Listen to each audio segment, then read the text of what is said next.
Welcome back to Pen and Reel. I'm your host, Uncle Joel, and today I want to talk about the end of The Three Jokers, as well as give my thoughts on the series as a whole. So I thoroughly enjoyed the first two issues of this book, and I really appreciate Geoff Johns' writing style, as well as Jason Fabok's art. But I find I have very mixed feelings on this third and final issue. In some ways, it's a bit disappointing and makes me look back at the entire series and find it a bit disappointing. But in other ways, I still love it just as much. And it's that uncertainty, it's that mixed reaction that I want to focus on. Now, I think the majority of the disappointment that I myself and a bunch of other people are feeling with this book is related to the build-up that it has had over the years. We've been looking forward to this book for several years, and I think there are two problems with that build-up. The first issue is just how long we've had to wait for this book. So we've had like 5 or 6 years just waiting for this series to come out. I feel like if this had come out a year after the Darkseid War, then it would not have the same level of anticipation. And I feel like that anticipation is a lot of what has hurt this book, bringing it to a point to where it would be very difficult to live up to the expectations. But then the other point would be the fact that this spun out of Darkseid War itself. Darkseid War was this big, epic story that was essentially an event book that was taking place within the pages of the Justice League comic. It had its own tie-ins and its own one-shots connected to it, and it was dealing with cosmic beings like the Anti-Monitor and Darkseid, and it was within the pages of this massive story that we got the revelation of the Three Jokers. And so I feel like it being revealed there gave us a sense that the Three Jokers was going to be equal in scope, or at least reflect the Darkseid War in tone in some way. Not necessarily that this was a conscious thought within the readers, but certainly that the vessel that was used to deliver this idea would in some way influence expectations for what we would eventually get. And so, for these two reasons, I feel like we had a lot of wrong expectations for what the book would be, and so a lot of people are very disappointed in it, not because the book is bad, but because of those expectations. And so now, trying to judge The Three Jokers on its own merits, and trying to divorce the book from its expectations and just read it for what it is, I'm finding that very difficult. On the one hand, Three Jokers fails to live up to the expectations and the hype built around it. The characterizations of the Joker here are really well done, but this isn't some grand epic scale story that is going to completely redefine the Joker and change the way we look at his entire mythology. And I think that's the way that people have come to view it, and I know to a degree that's the way I have come to view the book, at least leading up to its release.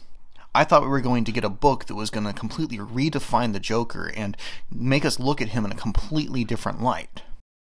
And while there is a little bit here that does make us look at the Joker a little bit differently, it's nowhere near as grandiose or groundbreaking as we have been led to believe. And so in that light, I can understand why people are very unhappy with this book and why they feel it failed. On the other hand, I think Geoff Johns did some amazing character work here, particularly with the Red Hood, and after reading this book, I would love to see Geoff Johns take over writing a Red Hood book. And my experience with the Red Hood is a bit hit or miss.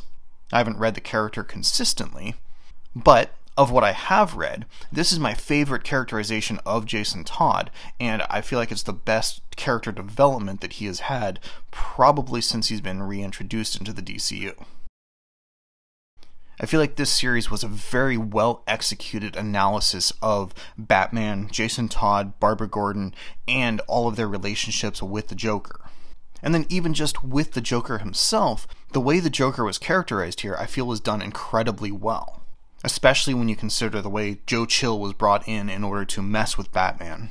And the way that the Joker battled on a psychological front that I feel has always been inherent with the character, but often lacking within various stories and presentations of the character.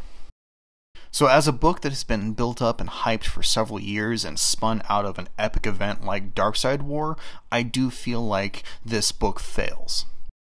But as a standalone book, as an independent Batman story that maybe should have had a slightly different title, one that's not tied to any other stories, one that serves as a deep character analysis and exploration of the complexities of these different relationships, I feel like the book soars and it greatly succeeds. My only real problems that I have with this book, outside of the hype and the expectations built up, are a few minor continuity things. First off is the cyclical storytelling that is inherent within most comics.